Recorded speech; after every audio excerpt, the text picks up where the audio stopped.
Antolo. Short message ng ma'am.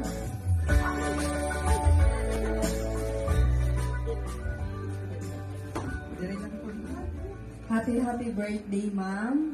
May God bless you sa imong pagkauchit.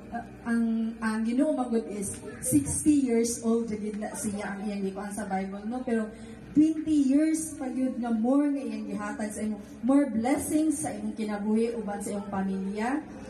O bless kay sa nga tanan ko nga first time na ako nakanhi diri sa inyo, ha. Bless kayo akong pamilya kay nakaila-ila mo.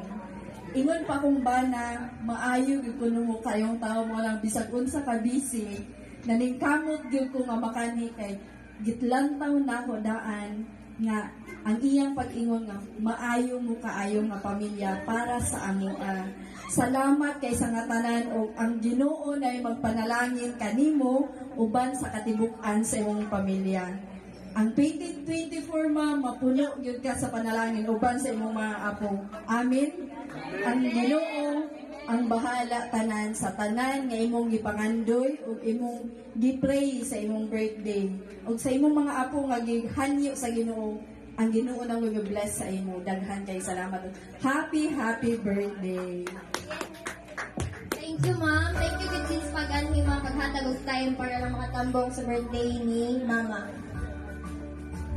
So, sugdan na nato ang mga no, kay kabalo kung ipanggutom na mo diyan sa gawas. So, pwede ko mo request nga ikaw mag-lead sa food prayer.